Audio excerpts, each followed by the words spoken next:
and it's the glory. 100 stripes, 100 stories.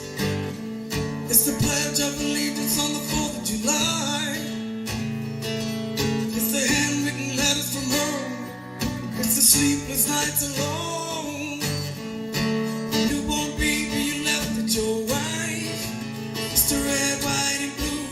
Lay down his life. It's the red, white, and blue. While these stars in the stripe.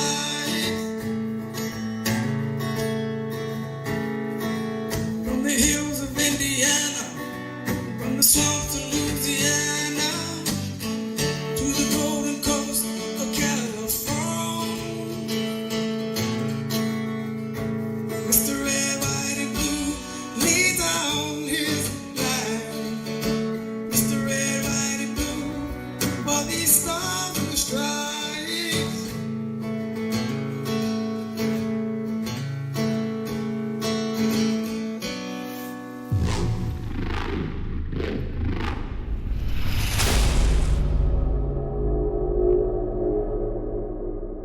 Battle on the Homefront TV. Make sure you subscribe on YouTube.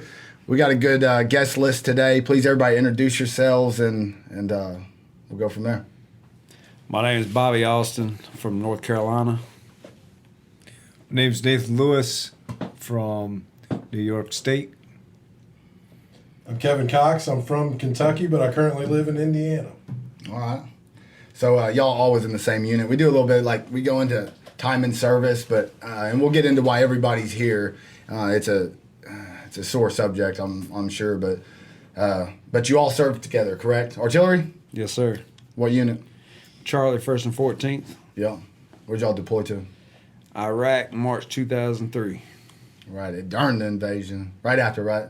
Right, actually a little bit before. Oh, was it before? Yeah. Oh, yeah. Tell the story about how we were talking at the restaurant. How they started kicking y'all out, and then they're like, "Oh, hold on, y'all." Yeah, I mean we got a little bit delayed because our unit was originally going to be attached to 4th ID, and they were going through Turkey, and there was diplomatic problems. They didn't let them through, so we got all our equipment went from the Mediterranean, had to go around, and came out through the Persian Gulf. So by the time we got our whole battalion's equipment off the boats, it was like day 3 or 4 of the invasion. So they just put us in the pipeline. By the time we went north, it was about 3-4 weeks in. Yeah. So we crossed over like early April. So by the time we got our stuff together, it was just wheeled vehicles. They didn't need any of our heavy artillery launchers, so they just sent us up to do different missions. That's what's up. Yeah, I know and we said it earlier, it's bittersweet, and y'all are grateful to be able to link back up, but y'all are here. You lost a brother, right? So y'all are here for a funeral, basically. But we all had lunch just now, but I could see that camaraderie, bro. Like, I could see that, and I could feel it.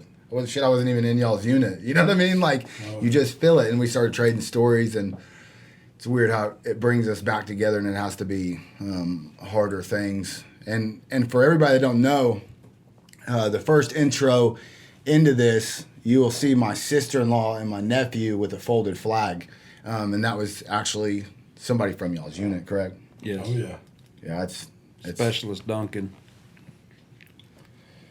Yeah, it's crazy, man. I still, and I get, because I work with so many veterans, and I don't even, some of them I don't know. I have no idea, but they're, hey, so-and-so, he lost the fight, man. And it just, it don't even matter. Yeah, I cry, and I don't even know him, dude. It's just, and I think I relate so much because I still battle that shit every day. It doesn't matter where I'm at in my life. It's still something that is on my back. It's a decision that's there that could be made, and it's hard, man. And it's hard navigating life, and it's so weird how it all made sense when we were there. Like, life made sense. It was easier for me personally. It was easier for me over there than it was now to be back home. Can y'all relate to that at all? Oh Do yeah, y'all feel that at all? Yeah, definitely. to a certain extent, because you know what the mission is over there. You know what's required of you over there. You know what the expectation is. And, you know, when you come home, you basically, there's no plan. There's nobody there to guide you. There's nobody there that understands what you've been through. Yeah. You know, especially when you go, you know, to whatever state your home is, you know. And but while you're there with your battles, you know you're with people that relate to what you're going through. Yeah, I think that's hands down you're spot on because, and y'all know my story I told y'all previously, but that is literally, and I say it all the time, I said I lost the mission, I lost the camaraderie, the brotherhood, the mission, my purpose. Like it made sense, and I knew what needed to be done. I knew the good things that I was doing, and my brother's next to me, and without a doubt, I think that's why we lose brothers and sisters on the home front, because they lose the mission. They lose it. How did y'all's transition coming out though? And y'all lost several in your unit, correct? Unit or platoon? Well, it's a unit, but It's, in artillery they call it a battery. Okay, but okay. Out of our battery, we've lost 5 now, right? That's wild. And you know, most of it's due to, you know, life beyond the military. You know, which unfortunately there's not a lot of mental health help. There's such a stigma about a grown man, you know, having issues, you know, and a lot of people don't want to reach out for help. They feel inferior to reach out for help.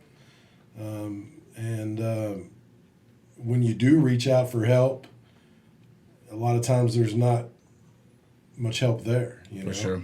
Yeah. I think that's why And I without a doubt, I'm a A-type personality. There's no doubt about that. And part of my healing process is showing my vulnerability and showing that it's okay to talk about the past traumas or whatever it is. I think that's a crucial step to me, when I see it, it's even more A-type personality to say, yeah, bro, I'm broken. I struggle every day. I'm not better than nobody else. I think that is it's a tool for me. I think in every aspect, to have every tool you can. I talk about this on previous shows. Is like every tool we can have to beat it. And then you know you get into pharmaceuticals, you just get into unemployment. There's so many obstacles when you get out that make it super hard. Bobby, did you have a good transition? It's like I was telling Cox earlier when we were waiting to pick up Lewis at the airport. It's like I don't know what happened. When I was a soldier before deployment, I did great. When I was deployed, I did great. And then they can vouch for it. Once I got back stateside, my character and decision-making just became just different. Me and Lewis actually had a physical altercation while we were in service at motor pool, and my decision making after duty became different. And then sometimes while doing duty out in the field, me and one of my sergeants had record-setting field exercise, and we got battalion coins, brigade coins actually. He had never been in an AMLO platoon, and we set a record and got brigade coins for doing one of the missions for AMLO platoon. And ever since I got out, I have had difficulties holding down jobs, relationships, and most of the jobs were confrontations, losing my temper, do confrontations, multiple relationships as far as the way my attitude is, my struggles to nowadays with my wife still she does a good job of holding things down with trying to get a grip of everything. Right now, my main focus is, I probably, since I've got out in 04, I've probably had over 30 jobs I've lost, and trying to maintain. My biggest struggle right now is trying to keep my anger in check and not take it out on my kids, and that's the biggest struggle on my part, is not let my kids see it, because when I do it and it slips up, and then when I try to go hug them, reach out my arms and they flinch, it tears me up, and it's just it bugs me. I mean, I'm on multiple medications right now. One medication I'm on, the medical company discontinued it, so now I'm in the search for other medications that I don't have a severe side effect cause from. So I'm trying to explore other legal options to do that. Yeah, I talked about it in a previous show as well. And I was mowing just a couple of days ago, and trying to analyze the anger, and I'm the same way. My kids and my wife are the first ones to feel it. I can be pretty professional, even though I'm pissed off half the time. I can maintain that and do pretty good and keep professionalism. But, the wife and the kids are the first ones to feel that. And I was trying to analyze it because you feel guilty, right? Yeah. You feel like an asshole, bro. You snap on them, you don't mean to, you love them to death.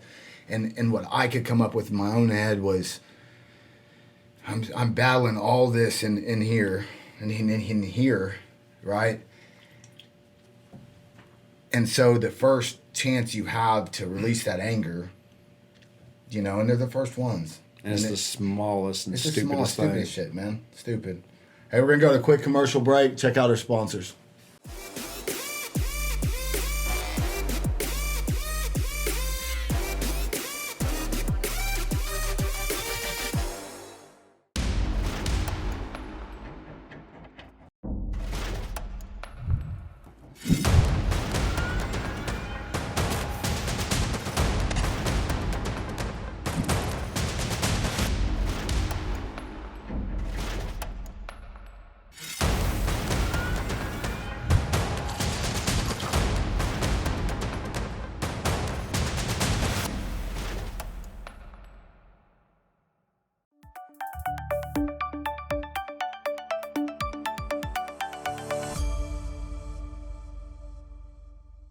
This is Brian Prater, owner of Prater Roofing Construction.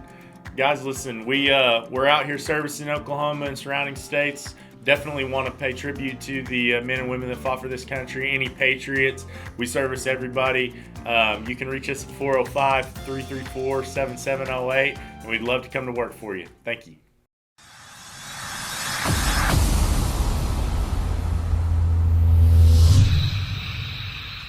Battle on the Homefront TV. Make sure you subscribe. It's a emotional show. I mean, I can feel it in the air. There's no doubt about that. And we're talking about just anger, and it's there. I think it's something we all try to learn with. And I'm constantly. Sometimes I get obsessive on it too because I want to figure it out. Right? I don't want to be a statistic. And so I'm constantly. If I'm really sick in my head, I get on YouTube, and I'm like. Motivational stuff or just meditation stuff and understanding why it works in the brain, why it's doing this to me, because I'm so pissed. I'm like, dude, how I used to be the toughest dude, I didn't care about nothing, and I'm broken. I know I am, and I'm fine with that. That's who I am. But what about you over there, Hollywood? We're gonna get into your Hollywood story in a second. Old movie star over here. How's yours, brother? How's your transition? I was shocked when we were sitting down for lunch today, and I think you said this is the first time we've seen each other in 17 years. Man, y'all were just like. I know it's been a while. But I didn't realize it's been that long. You're old, bro. That's amazing. Yeah, brotherhood can't be broken. Never, man. Yeah, and never. So when I think about that, 17 years. So that's. We were like the first wave to Iraq. Got home. Most of us got out kind of after one enlistment.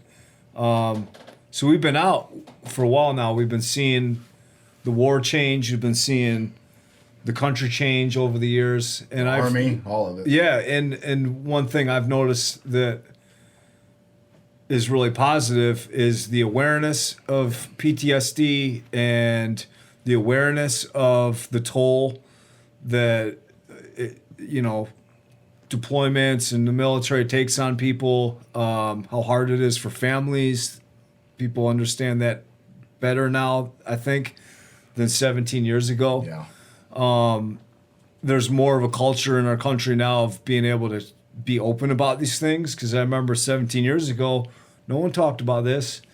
Rub some dirt on it. It was tattooed. Rub some It was dirt on taboo. it. You didn't Yeah. talk about PTSD. And actually, there was a lot of people that were like, "Oh, you fucking pussies, you guys did that wasn't." So like, there's all this like downplaying of like, oh, because it wasn't Iwo Jima or something, right? Right. That you don't have a, so like, and I don't see that anymore. People are pretty like understanding, and they're not trying to qualify your service either. Oh, well, how many deployments did you do?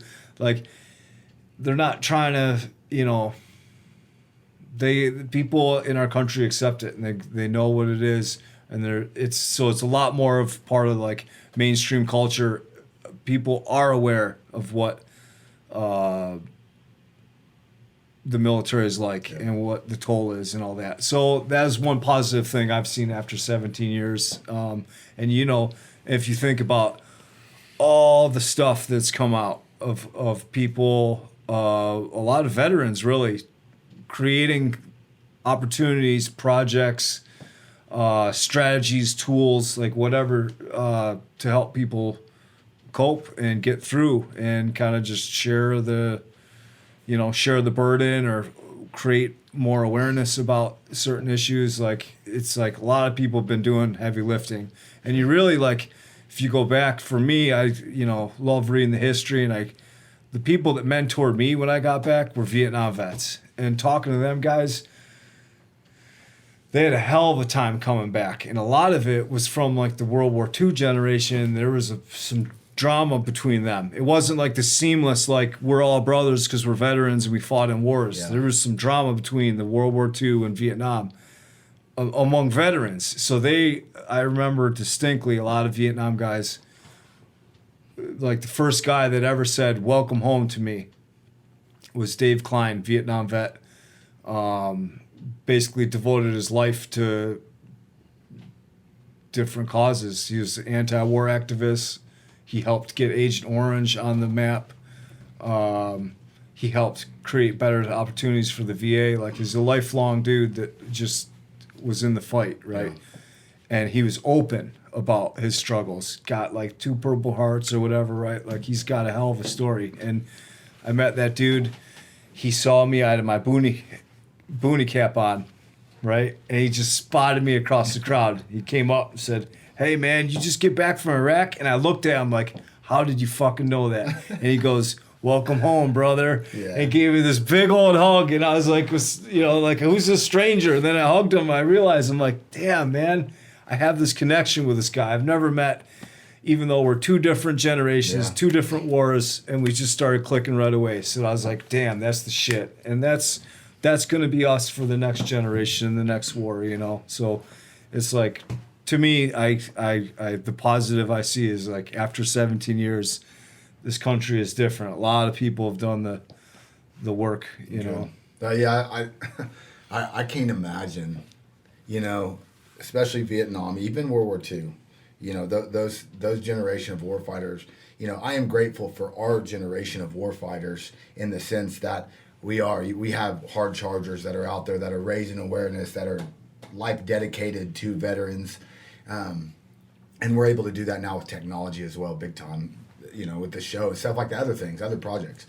And, man, I couldn't imagine they were alcoholics or they just straight drug addicts. The only coping mechanism they had, there wasn't really any veteran outreach programs back then. And the amount of mental health, my heart hurts for them guys back then, man, because they didn't have nothing but, and even more so during that whole time, even more so was that alpha, of, dude, rub some dirt on it. You're good. You're a war fighter. I am grateful that the stigma is being broken. I think it's important, and I think it saves lives, because I'm curious to know what the suicide rate is back in World War II or Vietnam. I don't even think we have statistics on that yet. And even with, you know what I mean? Like, and even with back in Vietnam, right? You got Agent Orange, right? And I 110% believe that our generation of war fighters will be the burn pits. How Agent Orange was in Vietnam, I think without a doubt there will be that's our issues. Y'all, I'm sure y'all burn the shit just like I did in the burn pits, and I know you said you got issues from it, don't you? Yeah. the headaches and the IBS, and that's just the list of things right now that they've come out with. Yeah. Yeah, there's a whole burn pit registry now. Yeah, make sure, if you're watching this, you're a veteran, man, make sure that you go check on the burn pit registry. Iraq, Afghanistan, I think there's even other areas of operation. What about you, man? Any burn pit issues? Oh yeah, I was there on shit burning detail. That shit sucked, dude. Oh yeah. Starting it with that JP8, baby. Luckily, the reason why we're here, is because of Sergeant Blea. He was my section chief, and he took me under his wing, and he kept me out of most of that kind of stuff. Good. He was the golden child is what I'm Didn't hearing. want Right to now. smell you after you got done. Yes. Well, we had to share You had to share a vehicle, vehicle. Yeah. Y'all sharing a vehicle, sharing a cot. Unfortunately, I had to get in there a couple times. Yeah. Hell, even back then, it was just. I mean, I can remember the smell to this day. I mean, the smell of burning shit and the smell of burning flesh. That's what I was about to say. Don't leave. Yeah. Yeah, I feel like we kind of got lucky with shit burning detail because we all had our turns on it, but before we deployed, it felt like we were all in the ammo platoon, and I feel like they put all their who they thought were the best soldiers in the line, in the firing, the platoons, in the launchers, the best NCOs and all that, and they could kind of handpick who they wanted. Yeah. So I kind of felt like what I really liked about ammo is we were like the misfits, we got along good and all that, but Kind of but it funny, all though. switched when we deployed. They didn't take any launches north, so we got off the base every day. We were running missions, we were doing the work, and everyone else was stuck picking up all these crazy duties, including ship burn detail. I mean, we had our turns, but everyone was begging us, hey, can I, take your position? We're like, fuck no, you guys, you put us in the fucking misfit platoon. Now we're the only ones going out and doing missions and seeing shit and actually doing stuff. Yeah, we So had that felt good. There was always that those privates that nobody trusted with frag grenades. So you're burning shit, but we all rotated around. Hey, we're gonna take a quick commercial break. Check out our sponsors.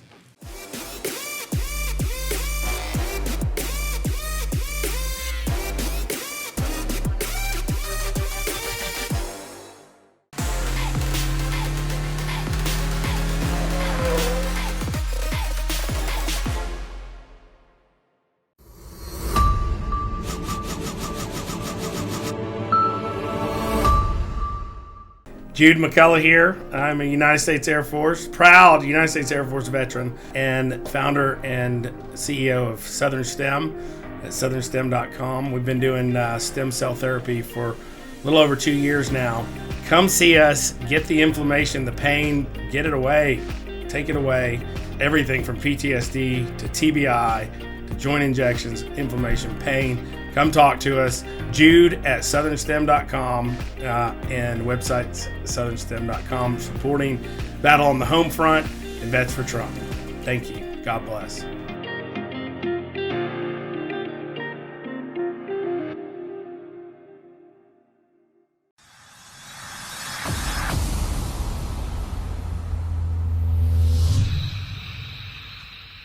Hey, Battle on the Homefront, we're back. We were just talking about burn pits, and Kylie and the other crew here at SMG had no idea about it. And it is crazy, though, how people, we live in our own world, right? We're sitting here we're just, remember this over there? And it's crazy, though, that there's patriots out there like they are that have no idea about that, right? And it's just second nature to us. Oh, yeah. And definitely, I think... It's an issue. The burn pits are very bad, and my uncle. I told you about my uncle Will Early. He was 101 airborne, and he was actually in Afghanistan when I was in Iraq, and he ended up getting hit with a 107 Katyusha, blew out 25 feet of his guts. I told you all that, and studs, all of them studs, and all his buddies are dying, cancer. They're probably in their 40s now. He was older when he went in, Yeah. But cancer. I'm talking the most cocked diesel studs, dude, getting cancer and shriveling up and dying. And so they're finding out now that there was a massive burn pit over there, and they burned a massive amount of SI, radios, all kinds of stuff when they were pulling out a big pull out of Afghanistan, and it's crazy. It'll be like what Agent Orange is, and we don't know. I still have stomach issues to this day. Over drainage, like I always have to. I'm always conscious, especially on a mic, right? Because I mean, clear my throat. I can't fucking breathe because I have to clear my throat to get breath, you know. And so there's multiple issues with that, and there's way worse than me. I got nothing compared to some of our brothers and sisters are out there that are dying from full blown cancer. So it is important, if you're struggling, you do not know this, you need to go to the Burn Pit Registry. They have a whole map on there of the years. Have y'all seen that? Yes. It's legit. I'm going to make sure we put it up on this show.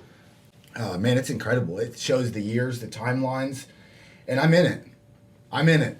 Yeah. But it's so hard for me to, it's not laziness, it's anxiety in a sense of, we're talking about anger issues, right? I've tried to do it 3 times. I've tried to register on the burn pit 3 times, and it says, and it takes me to my deployment dates, and it says I was in Kuwait for 3 months. That was my deployment. Well, I was not in Kuwait for 3 months. I did combat operations in Mosul, Iraq for 9 months, whatever. I was in Kuwait for a month or so, but it's just all messed up, and it makes it impossible. You know, it's almost like, dude, are y'all doing this on purpose? I already don't have the patience, you know what I mean, to deal with it. So I'm like, whatever. Just, you know, and of course I got people that are like, come on, dude, like, let's go. You need to get your stuff done. And sometimes it does take a helping hand in a battle just to drag your ass through it and say, listen, dude, we're going to get this fixed, you know. 99% of what I've learned is what I've heard from other veterans.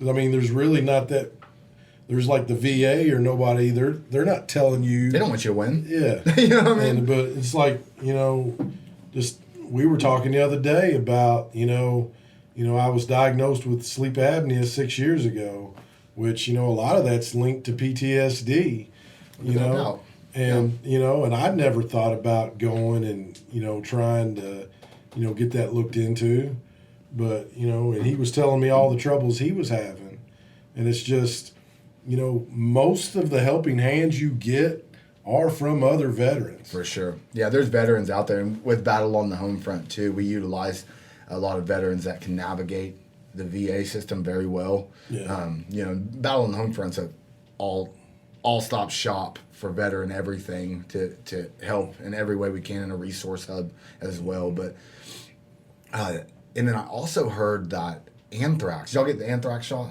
Oh yeah. So I actually didn't get it. Yeah. I didn't get. They quit at some point. We got 3 of them. Well, no, I 3. It was a series of 3 shots. Yeah, they were giving them out, Yeah. and literally, so there's like stipulations of like not. And I seen all my buddies. We'd go out in the field, right, and the anthrax was like this, you know, that big pus, just like massive, nasty knot. Yeah. I had a knot on my tricep for probably 6 years after I came back. So there was like stipulations to not be able to get it. One was like a tattoo, so I made sure like I got a T-shirt on underneath this, right? Yeah. So I made sure I had that, and then I was living. I didn't live in the barracks. I was married, but we were separated. So I got BAH, and so I stayed with buddies and stuff. And my buddy's wife at the time was pregnant, so I was like, well, because you couldn't be around anybody that was pregnant and get the anthrax, so I avoided it at all costs. But there is they're giving out like, I don't know, like maybe 50 to 75% disability just for the anthrax.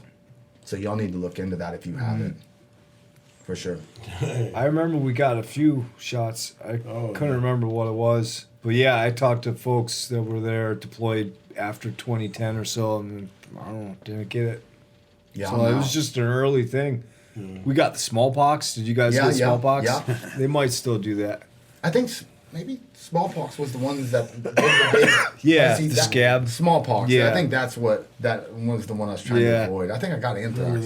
Yeah. Smallpox couldn't be around anybody. Yeah, that's what. Yeah, so it was smallpox, not anthrax, that I avoided at all costs. My buddy had a joke. He's like, if there's a smallpox outbreak and everyone in the world dies, the only 2 groups of people that are left are Iraq war vets and baby boomers, and Yeah, that's my who's going to mom's have to got repopulate smallpox the world. vaccine, too, so we got matching scars. Hey, my mom lied to me my entire youth and bullshitted me and said that she got shot with a 22 in her arm. And it was that and it was a smallpox shot. And it wasn't until I was like older in life and I was like, you're a liar. You know? Yeah, I was way late in life on that. But yeah, man. So yeah, I try to avoid all those. Y'all get y'all's COVID vaccines?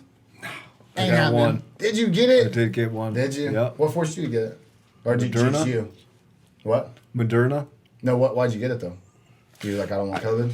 Yeah, definitely. You're like, the military already gave me everything I Exactly. didn't want. Yeah, so- I'm like, oh, I've already seen like a bajillion million people get it, and then I'm like, I got anthrax, smallpox, yellow fever, you name it. Right? We were taking experimental malaria pills, crazy shit. Well, my wife wants to get it, and then she wants the kids to get it, and I'm like, well, before y'all get it, I'm gonna go ahead and get it. But the problem is you don't know what, just like Everybody's got different reactions. well, to it. you just don't. Well, Yeah, it's I'm not not- approved. First off, so that's my issue with it. And I don't care one way or the other. If you're out there watching, like you do what you want to do. It's your body. I live that moral in life of you do what you want. But my deal personally is like there's no. It hasn't. It was like the quickest development of any vaccine in the world that was supposedly the worst virus in the world. You know what I mean? And the fastest. So like I'm a little sus on that. You know what I mean? But and it's just not. We don't know what the down. I think it's good to downrange be effects are. skeptical. Yeah. It's good to be skeptical. You I mean, know. but it didn't come out of nowhere. They've been trying to do vaccines for this type of virus for a long time. And really, I'm most skeptical, not on like, is this going to make me sick or is it bad for me? More as like, how effective is this? Yeah. Like, Yeah. is And it going how to work in a long-term? year? Yeah. Yeah. It's That's kinda- what I'm skeptical about. Yeah. I really don't think Bill Gates just put some crazy computer alien thing in me or Yeah. something, right? Like, I'm I not can get deep in the like- rabbit hole, bro. I mean, you can do that with just about anything. Yeah. But with this, I'm like, it's kind of funny. I'm more like skeptical, like, is this gonna work? Not that it's like, Yeah. is this gonna kill me? It's kind of funny like- because I'm like, oh, well, I don't know what's in the COVID vaccine, but I spent most of my life with a needle in my arm shooting methamphetamines and opiates. So it's like, you like, gotta, like, There's a okay. lot of ways to think about it. you know what I yeah. mean? So, but Yeah. I try to avoid all the That's bad a whole now. show in itself. Yeah. Yeah, it is. I think I truly believe. I mean, if you drink Bud Light, you might as well get the Bud Light. Like, what the hell's in Bud Light? I truly think our past make who we are. I think whether or not we learn from it, whether it's good or bad. I've always learned my lessons the hard way, so it don't bother me none to talk about my past. We're gonna take another quick break. Shout out to my sponsors.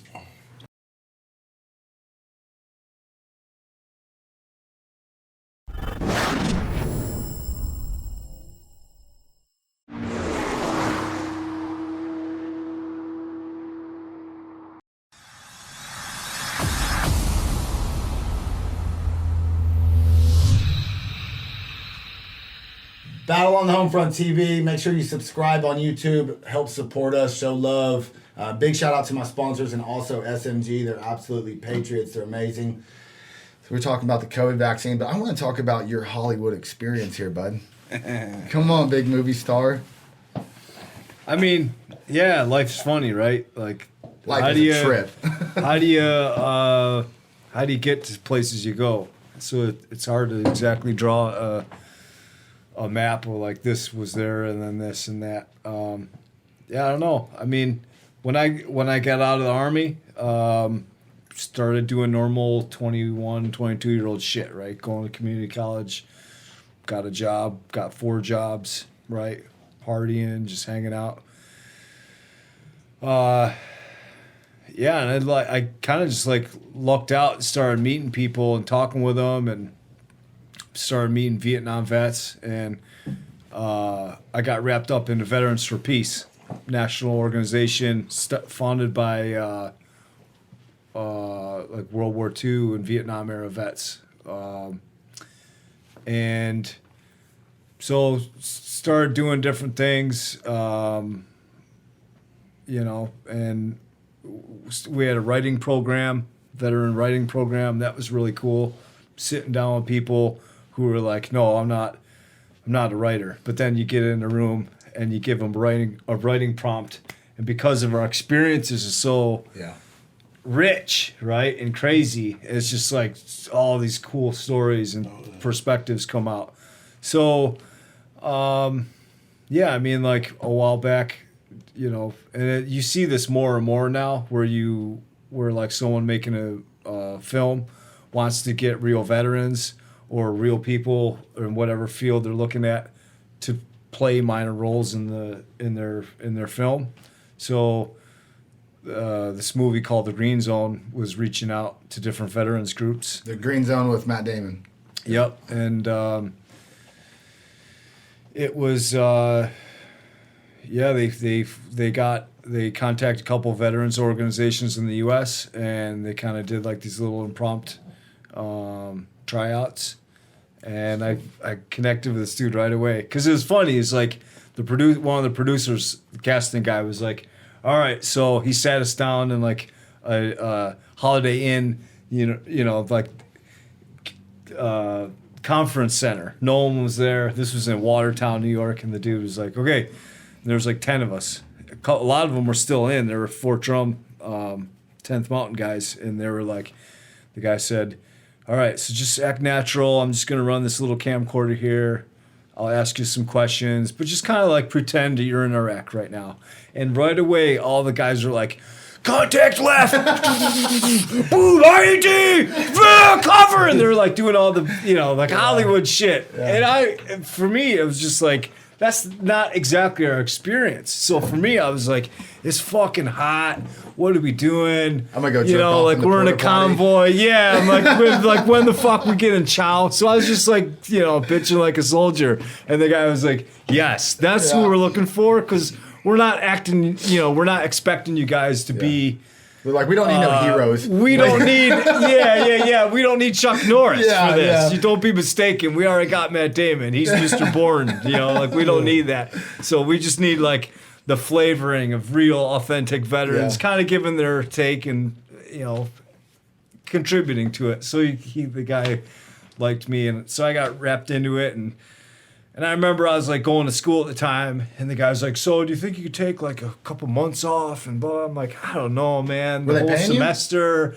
I'm like, "I don't know if I could take a semester off school."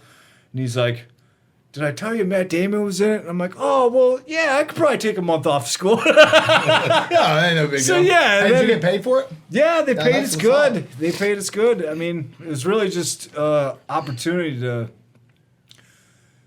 travel and to see the That's whole cool. filming experience, like Where'd you hanging go? out with the Where'd you crew, go? cast and crew. I started filming in Spain, then I went over to Morocco, where a lot of movies about, you know, the war on terror, a lot of desert and, you know, sort of That's cool. Iraq films and war films are shot there. And it finished in London. But yeah, it was just like take a year off school, travel, hang out with that whole setup. It was a whole circus, because all these guys, all they do is travel and make movies and, you know, hang out with celebrities. Yeah. And then there was all these like just normal dudes, these vets coming from, and we're all like wide-eyed, like, this is crazy. How the fuck did we get here? And so we were like loving the experience, asked a lot of questions, That's cool. had a good attitude, and it was totally hurry up and wait, just like the military. So for us, we were fucking zero complaints. Like, Yeah, you're like, we're like, chow. yeah, the food they were providing was so good, and they were just like, you guys are so easygoing and cool, and we're like, yeah, should hire me for we're not more eating movies. MREs. You know what I mean? We're not getting Yeah. shot at. We can, Yeah. you know, shit in a toilet. Don't have to burn our shit. So it's like we were so happy. The whole movie crew loved us because we were just kind of happy and down to earth because of our comparing it to our experience. Yeah. This was like fucking cake. I love it. That's cool, man. Well, I know it's a big day for y'all tomorrow.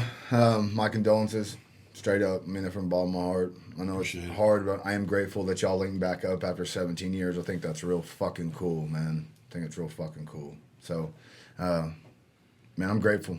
Like I said on my shows, man, I'm grateful for everybody that comes here. Keep fighting the fight, man. Reach out if you need anything, and promise you I'll help in every way I can. So, well, man, Appreciate it, brother. Yeah. Brother, look forward to our friendship, man. Thank you, man.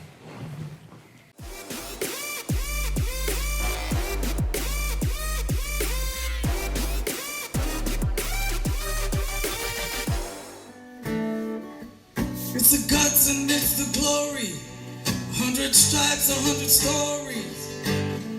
It's the pledge of allegiance on the 4th of July.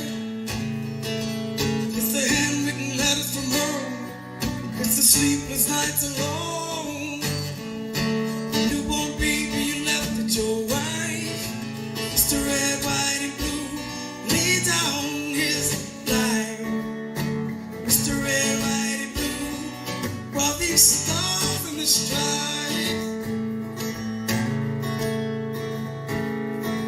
From the hills of Indiana, from the swamps of Louisiana, to the golden coast of California.